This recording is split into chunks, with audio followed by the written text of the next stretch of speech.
Attorney, unahin ko lamang itong desisyon ng Supreme Court patungkol nga doon sa TRO o hiling ni Senator Bato de la Rosa. Ano ho bang magiging legal na implikasyon po dito, Attorney, bilang isang abogado?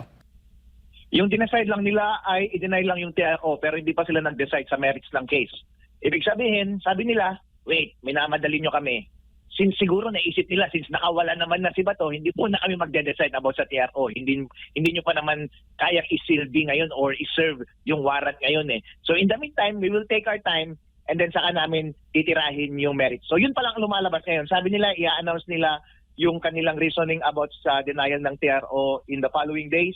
And then in the main case, sa kanila pag-iisipan, sa kanila i-deliberate ng mas malalim. Ang maliwanag lang ngayon ay hindi pa sila nag-decide sa merits ng case kung tama ba o hindi na iserve or valid ba yung ICC warrant kay Bato right now. Ang sinasabi lang nila ay hindi naman required na pigilan natin yung mga pulis natin at or NBI na iserve yung warrant ngayon. Hindi pa natin alam yung reasoning pero mukhang ang reasoning na lumalabas is since nakatakas na si Bato, wala namang immediate na need para pigilan ang NBI na iserve yung warrant this time. So Opo. yun pa lang ang nakikita natin. Huwag tayo magmadali sa conclusion na dinanay mismo yung merits ng arguments ni Bato. Opo, pero ang mga law enforcement agency, sa tingin mo, paano nila i-interpret ito? I-enforce na ba dapat?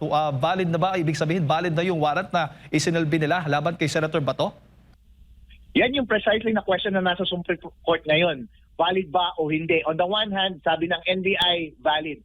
On the other hand, sabi ng private citizen, sabi ni De La Rosa, hindi valid. So nagkakaroon ng conundrum. So ang mangyayari lang ngayon, yung NBI, ang gagawin nila, maghahabol sila sa pag-aresto. Ang gagawin naman ni Bato ay takas-takas lang, iwas-iwas. And on my opinion, ganun na lang ang gawin nila. Cat and mouse na lang hanggang mag-decide yung Supreme Court. Supreme Court, bilisan nyo na lang mag-decide para hindi naman kawawa si Bato at hindi naman mapahamak masyado yung mga taga-NBI. Opo. Baga, ngayon ay nagtatago. So, mahihirapan. Sa tingin mo, strategy po ito ng Supreme Court o talagang may pressure din sa kanila hinggil o kaugnay sa kaso ito? Mahirap mag-komento about sa Supreme Court kasi alam mo na, abogado tayo at mga manipis ang balat ng Supreme Court. Parati silang nagagalit kapag nakikriticize sila eh. Pero ang Supreme Court, ang nakikita ko lang na position nila parati, ay parati silang umiiwas sa mga mabibigat na mga legal questions and constitutional question na malawakan at mabigat yung mga implication. They always take their time at matagal silang mag-isip. Usually, it's too late. Ngayon, kung nakakaharap sila ng rason para hindi mo na sila mag-decide ng napakaaga o napakabilis, na baka sabihin, nagmadali sila, kung magagamit nila yung rason na yun para hindi mag-decide ngayon, I think yun yung ginawa nila this time. So hindi rin natin sila masisisi. Pero Opo. I think masyado namang unfair kapag sabihin natin silang na-influensyahan sila. Opo. At ibig sabihin po, attorney, po pwedeng hulihin ng law enforcement agencies natin dito sa Pilipinas si Senator Bato gamit po yung kanilang sinasabing valid warrant of arrest. Ang problema lamang ay kung papaano kasi hindi nila alam kung saan naroroon ang senador. Yun nga ang problema. Kaya nga ang pinakamahalaga sa ating judicial system, dapat swift and mabilis. In the ideal world, dapat nag-decide na talaga yung Supreme Court sa TRO.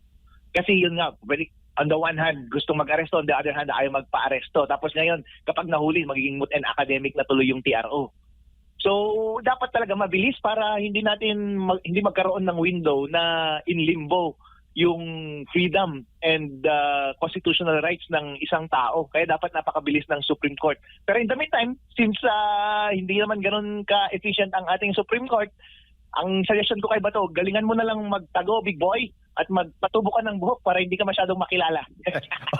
O nga po, kasi yung mga kritiko po ng senador, abay, nananawagan na rin ng isang manhunt operation laban sa Senator Bato. Although yung NBI hindi naman sasabi, kanina nga sa balita natin, na hindi pa sila nandoon, pinaghahandaan pa lamang nila yung possible manhunt operation laban po sa senador.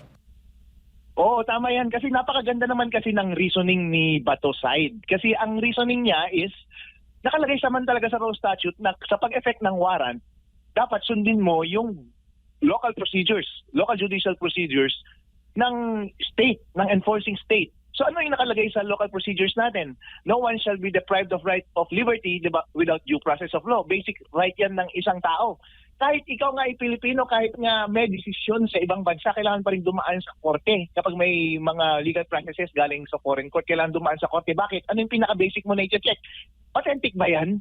Di ba yun yung pinaka-basic? Malay mo kung lumabas lang yan sa recto o recto ng ibang bansa, yun ang unang titignan ng court, authentic ba yan? Kailangan makipag-coordinate sa mga authorities sa ibang bansa para i-ensure na authentic and then ayon sa batas. Pati nga sa extradition pwedeng kailangan dumaan pa rin sa court yan kapag Filipino citizen ang gusto mong sa international crimes, sa mga ini-issue ng mga international court and foreign courts, sa pag-aresto ng mga transnational na crimes, kailangan pa rin yan sa local court kapag Filipino yung inaaresto mo. Kapag mga foreigner yan, pwede shortcut kasi ang shortcut na ginagawa ng Bureau of Immigration ay gagawin nila, ikakansilan nila yung passport tapos gagawin nila for deportation. So pwedeng immediate arrest, hindi na kailangan dumaan sa korte. Yan ay kapag foreigner. Pero kapag Filipino, kahit kapag international case yan, kailangan pa rin dumaan sa extradition. Parang mga ganon. So every time na may foreign case, ang basic rule is kailangan dumaan dito sa Philippine Court. Kahit yung sinasabi nila na nasa sa Republic Act natin na sinasabi na pwedeng for the interest of justice pwedeng isurrender ang isang tao dun sa isang international court. Ang word dun is surrender, pero hindi arrest. Ang ibig sabihin ng surrender ay nasa custody mo na yung tao, saka mo lang i-submit sa kanila. Yan, ginagawa natin yan parati sa mga foreigner dito sa Philippines kasi naaresto na natin sila, nasa Bureau of Immigration, ayan, ibibigay natin sila sa mga ibang bansa. Hindi na natin kailangan padaanin sa korte. Surrender yun, pero hindi arrest. Tandaan natin, ang arrest is a deprivation of liberty. And ang nakalagay sa konstitusyon natin is primarily for the protection of its citizens against the government, against its own government. So kapag linagay dito sa ating konstitusyon na kailangan protektahan ang mga Filipino citizens against sa ating sariling gobyerno for undue deprivation of liberty at kailangan dumaan sa due process of law, ang ibig sabihin yan, kapag gobyerno ang nag-enforce, ang nagde-deprive ng liberty ng isang Pilipino, kailangan every time dumaan yan sa local court. Opo. At dahil nga siguro kung sakali mang talagang yung bugso ng damdamin ni Senator Bato sa gitna o sa harap ng yung mga kaso o yung mga pag-uusig laban po sa kanya ngayon na attorney, alam naman po natin open record na si Senator Bato kung sino po siya bago siya naging senador, sa magaling na pulis. Papaano kung siya po ay gagawa po ng mga lalaban po siya doon sa mga gusto pong humuli sa kanya? Sa tingin po ninyo ay maipapadala pa rin ho ba siya sa labas sa ICC kahit na kung sakali man, this is just a speculation lamang, attorney, makagawa siya ng isang krimen dito sa Pilipinas? Ay talagang no holds barred na ito, talagang mangyayari, dapat talagang wag siyang magpahuli. Kaya kung baga nga, ito nga ang nangyayari ngayon, hindi siya sure kung ano ang standing niya. Pero every time kasi na gumagawa ka ng isang krimen, kailangan dyan ng malicious intent or criminal intent. Kapag naniniwala ka na ginagawa mong dinedepensahan mo yung sarili mo, dahil naniniwala ka na sa tingin mo ang ginagawa mo ay tama, and eventually mapapatunayan mo na tama yung ginagawa mo and valid self-defense yun to protect your liberty, baka pwede niyang gawing basehan yun para i-exonerate ang kanyang sarili laban sa isang krimen kung nakapatay man siya ng tao o nakapagpaputok siya ng mga baril. Pero mahirap yung question na yan, bossing, kasi kung baga yung hindi natin sure malay mo kung sabihin ng Supreme Court valid yung warrant tapos nagkamali tuloy siya sa ginagawa niya. So it's a complicated legal question. Yun talaga, nagkulang ang ating gobyerno sa area na yan kasi hindi tayo mabilis sa pag-clarify kung ano ba talaga yung karapatan ng ating mga mamamayan. Kaya trabaho talaga dapat ng Supreme Court na liwanagin agad para alam ng ating mamamayan kung paano siya gumalaw sa bawat sitwasyon. Meron siyang sarili naman na interpretasyon ngayon at yung interpretasyon niya ay valid naman. So kapag valid yung interpretation, does that negate malice? Kapag pumunta na tayo doon sa krimen, does that negate yung criminal intent para lang ma-exonerate siya doon sa criminal prosecution na mangyayari eventually kung in the course ng pag-defend sa kanyang sarili, sa kanyang perceived upcoming violation ng kanyang right to liberty ay makapatay siya ng tao or whatever. Kaya galingan na lang ni Bato, parang action movie ito. Galingan niya na lang, kasama niya naman. Opo. Opo. Galingan niya magtago. Takbo-takbo na lang siya sa bundok. Attorney, Ano yung nakikita po ninyo sa tingin ninyo yung mapapala ng gobyerno kapag naipadala si Senator Bato at meron pa ngang magsasabi baka susunod na raw itong si Senator Bongo? Uy, nakakaano naman yung kapag idadamay pa nila si Senator Bongo. Before ba siya maging senator, meron ba siyang official na posisyon kay President Rodrigo Duterte noon? Diba? Na enforcement? Wala naman eh. Parang advisor lang ata siya ni President Duterte noon. So bakit siya idadamay? Loko tong mga taga-ICC ah. Ang problema kasi dito kay BBM, alam kasi niya na maraming kurakot na nangyari dito sa kanyang gobyerno. Kaya tingnan mo, nagkaroon ng unholy alliance between sa traditional na magkalaban na Pinklawan at saka BBM, di ba? Mm-mm. Kasi si BBM, ang dahil mga kalokohan, gusto niyang pagtakpan yung kanyang problema sa pamamagitan ng paglabas ng mga issue para hindi mapag-usapan yung issue ng kanyang korupsyon, ng kanyang administrasyon.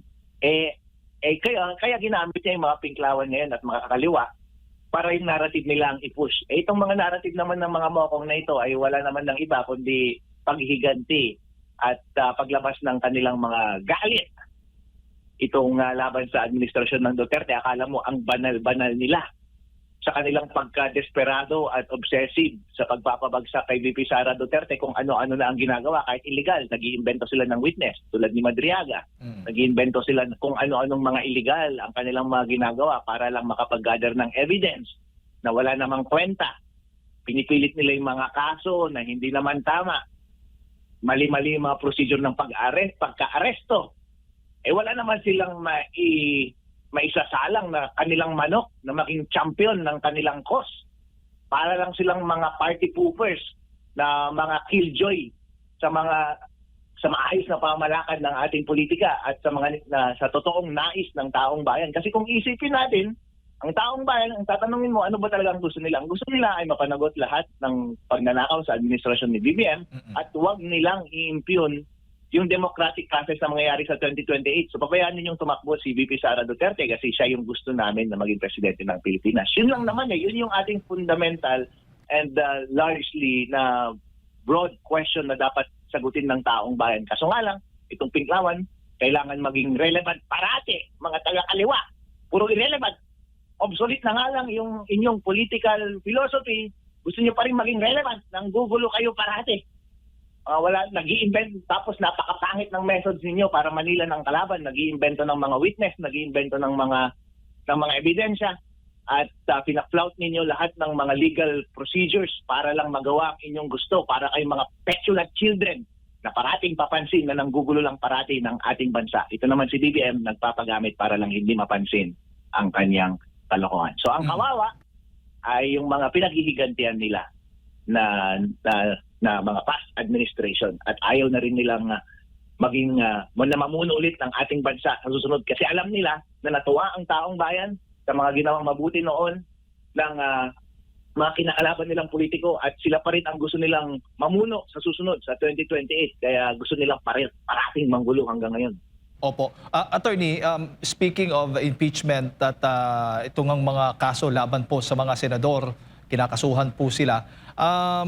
Sa tingin po ay magiging hindi po matitibag ang bagong majority po ngayon dyan sa Senado, sa pangunguna nga ni Senator Alan Peter Cayetano at ng ilan pa. Kasi ngayon, bukod kay Senador Bato de la Rosa, kay Senator Bongo na may mga usap-usapan nga, yung nabanggit natin kanina, meron ding ibang senador na may mga kinakaharap na kaso tulad ni Senator Jinggoy Estrada, itong si Senator Chis Escudero, ito pang si Senator Joe Villanueva, at meron pang yung dalawang bilyar na senador. Ano ho sa tingin nyo ang possible na mangyayari?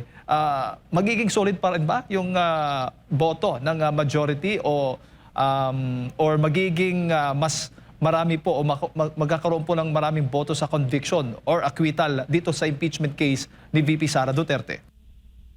Solid pa rin yan. Ang ganda ng majority. Yun nga maganda sa ating democratic country ngayon eh. At sa ating freedom of speech. Tignan ninyo, ang daming bumaliktad na senator at pumahanig sila sa taong bayan. Imagine nyo na lang kung tumahimik tayo at patuloy tayong pinersecute at yung narrative na lang nila ang gumana sa public media. So ibig sabihin, hindi natin makukumbinsi yung mga senador na pumanig sa tama. Hindi nila maririnig yung totoong boses ng taong bayan. Itong mga senador na ito, may obligasyon sa publiko ito, may obligasyon sa taong bayan dahil Republican government tayo, sila ang representative ng public. Kaya kung ano ang boses ng public, yun dapat ang sundin nila. Kaya buti na lang, nag-ingay tayo, lumaban tayo, narinig nila ang boses ng publiko at yun yung in-espouse nila.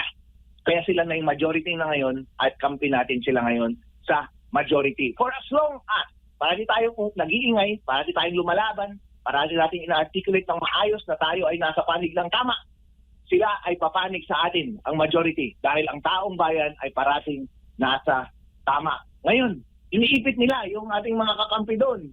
Sila Bato, sila Go, at yung mga kaso na isasampa. Pero tandaan natin, yung pagboto ng pag-convict ay absolute 2/3. So ibig sabihin, kahit mag-absent o nakakulong pa man din, nakakulong yung mga members niyan, o nasa Hague yung mga members niyan, o nasa bundok yung mga members niyan, or absent sila, kailangan mo ng 16 na boto para ma-convict sa impeachment si VP Sara Duterte. So kahit absent sila, kung di nila kayang kunin yung 16, panalo tayo dyan. Tsaka ang boring-boring na yan pagdating sa impeachment trial kasi yun nga ang mali nila eh. Kung titingnan natin, parang blessing in disguise na nagkaroon sila ng mini trial doon sa Commission on Justice kasi wala nang bago na susunod. Kung baga, naluto na eh. Hindi mo na pwedeng ipainit pa ulit dyan sa Senate kasi natikman na namin yan eh. Wala pang bago. Nagawa nyo na yung mini trial doon sa Committee on Justice, humusga na ang taong bayan. Sinabi na namin na hindi naman sapat yan para mapanagot si VP Sara Duterte at matanggal siya or mapigilan siyang tumakbo bilang presidente ng Pilipinas sa 2028. Huwag niyo nang ulitin. Hindi na kami matutuwa dyan pagdating sa impeachment trial at hindi rin matutuwa ang mga senador dyan. For as long as ang boses ng taong bayan ay parang kay VP Sara Duterte pa rin, nagtitiwala ako na magiging solid yung majority na para sa kanya din.